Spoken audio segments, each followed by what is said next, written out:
Bonjour à tous, bienvenue dans cette nouvelle vidéo, donc toujours dans le thème un petit peu de l'écriture des livres. Donc la vidéo juste avant, je vous ai présenté mon deuxième livre.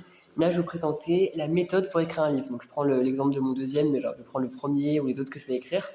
Ouais, tout d'abord, donc déjà vous avez ici la couverture avec le titre. Généralement, on peut mettre une image ou plusieurs images, comme mon premier livre, le nom de l'auteur.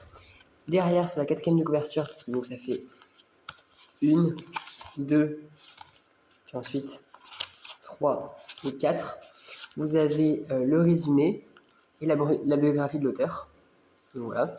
Donc ça, c'est généralement soit c'est vous qui le faites, soit c'est la maison d'édition, ça dépend.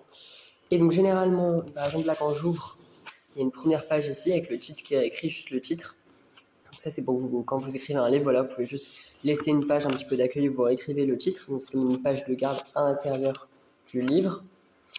Donc voilà. Ensuite, parfois, donc par exemple là c'est le cas, vous pouvez réécrire le titre avec une troisième page de garde un petit peu, pour bien introduire. Donc soit ça c'est du plus, hein, vous n'êtes pas obligé, ça dépend à chaque fois. Mais vous pouvez le faire si vous voulez. Donc voilà, vous pouvez remettre une image, la même ou une autre, c'est pas exactement la même. Le titre et le nom de l'auteur. Ensuite, donc là par exemple, donc là ici, ça c'est un point de télévision d'édition qui fait ça, donc là c'est on va dire un petit peu le code qui autorise un petit peu l'impression. Et ici, par exemple, j'ai mis une image en plus, mais soit vous pouvez laisser une page blanche pour aérer, soit vous commencez directement avec le chapitre 1 ou le premier thème que vous abordez en fonction du genre littéraire de votre œuvre. Ensuite, donc là, c'est parce que c'est un thème religieux, j'ai mis un accueil, mais vous pouvez mettre introduction, épilogue, prologue, etc., ce que vous voulez. Donc, c'est un peu les pages introductives où vous pouvez proposer une introduction à votre livre, pourquoi vous l'écrivez, à qui vous l'adressez, etc., etc., dans quel but. C'est une introduction en fait, c'est pour vraiment se mettre dans le bain et vous pouvez introduire, sans parler de ce qu'il y a après, mais vous pouvez introduire un petit peu les raisons de l'écriture de votre livre. Ensuite, donc là je commence avec le premier, donc là c'est un chemin, donc parce que c'est dans le thème religieux, mais ça peut être chapitre 1, chapitre 1er, thème 1, par exemple c'est un essai, moi j'ai mis chemin, mais ça peut être thème, si c'est un roman ça va être chapitre 1, si c'est une pièce de théâtre ça va être acte 1, scène 1, etc. etc. Et ensuite, donc, commencer. Après, ça dépend effectivement du genre littéraire et du thème sur lequel vous travaillez. En tout cas, voilà, moi, c'est un essai, donc c'est avec plusieurs paragraphes pour plusieurs idées. Donc, chaque fois, ça défile. Donc, par exemple, là, j'ai le chapitre 1. Voilà, ici, on arrive au chapitre 2. Donc, il y a quand même une page blanche pour écrire là et le chapitre 2. Ou par exemple, là, je mets la question. Donc, vous pouvez écrire en dessous pour déjà, avant de lire ce que j'ai écrit, vous pouvez déjà essayer de réfléchir. Et ensuite, vous avez un peu des réponses sur ce au quoi vous avez réfléchi. Enfin, des réponses à vos questions.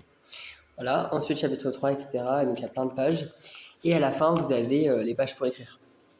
Voilà.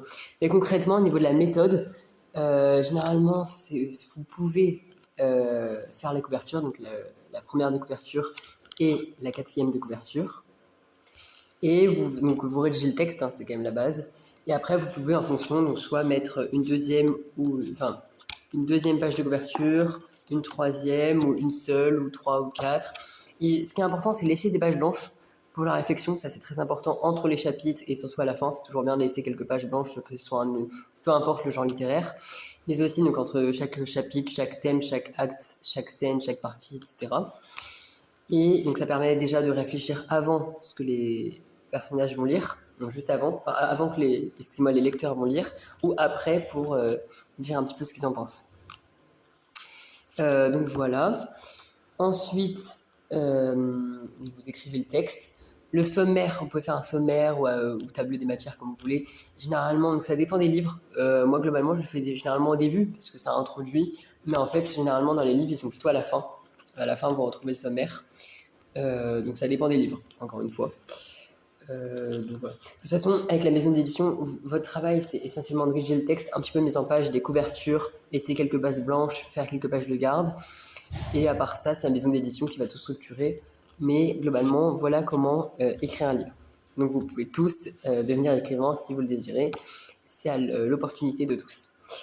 En tout cas, voilà, c'était une vidéo pour vous présenter un petit peu les conseils. Voilà, merci.